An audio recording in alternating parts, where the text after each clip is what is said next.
Moving right along in our corned pork presentation. At this point I have rinsed the pork shoulders, added brand new clean cold fresh water, and now the recipe itself simply calls for 2 more tablespoons of pickling spice and bring it to a boil. But I tend to stray from recipes, so I have 3 more healthy cloves of garlic that I'm going to put in here because, well, you remember the 3 reasons, and you just can't be too careful.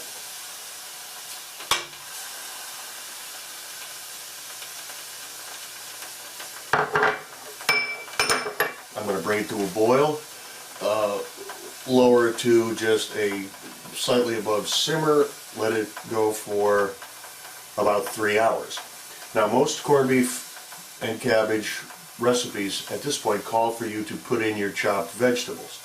I'll be using potatoes, carrots, celery, onion, and of course cabbage. But I don't put them in until perhaps 45 minutes before the end of the cooking period so that my vegetables still have some integrity rather than being real mushy.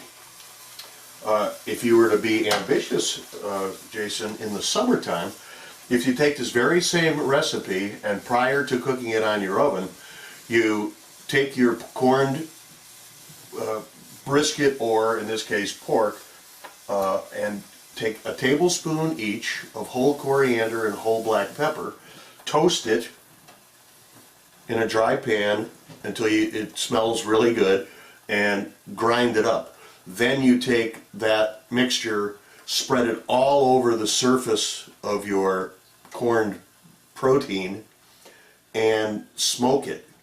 That's when you have pastrami. That's how pastrami is made. So this is a multi-purpose recipe. And we'll be back. Hi, Jason. So now we're kind of finishing up. Bill has been boiling the 2 pork rears for a while, and we have 2 onions that we're going to add.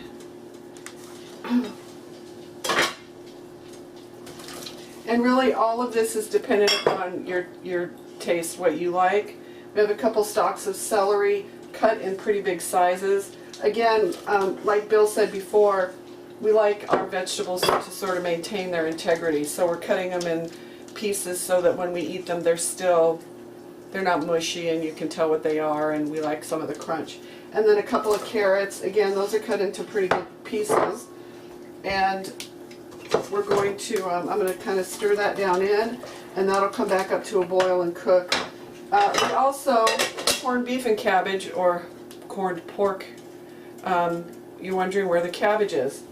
Once again, we like to have the integrity, and I think when we did this, at your house.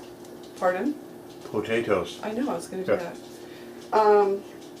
We, rather than putting the cabbage in with everything else and boiling it and boiling it and boiling it, and it's kind of like seaweed in your corned beef, Bill has quartered these and put them in a steamer, and so we're going to steam these. And we decided instead of having boiled potatoes, we're going to do this with mashed potatoes. So when Bill did a corned beef before, he saved some of the juices. So in this pot, we have some of the corned beef juices, just because it adds flavor to the potatoes. We have some Yukon Gold potatoes because we got a great deal on like 25 pounds, and we better hurry up and eat some. And those will come back to boil, and we're going to take our steamer basket and put it on top of the potatoes. And so while the potatoes cook, we'll get the steamed cabbage, and that'll all come together, and we'll be back when dinner's ready. And it's never too late, if you're concerned, to add more garlic. Because we have had no vampire sightings for quite some time It's now. ready. Cabbage. The other vegetables, there's the corned pork. That would be mashed potatoes, because Jerry wanted something a little different. You just need to call Ben's and arrange for And we're about ready. Welcome, Katie and Jason. Here is what our delicious food looks like. And we have an additional surprise. Oop, going the wrong way. Hey, look who we've invited for dinner. Hey guys, we miss you. I'll eat this for you. Bill? Hi guys. You know what I've noticed, and I took the thing out, and you know how it is being a cook. You got to taste it. Seems to me that the pork doesn't retain as much of the salt. It just seems nice and seasoned. You may have a different opinion, but that's me. Well, let us know what you guys think. You're going to do your second round here, I think, in a day or so. And shall we all say goodbye? Bye.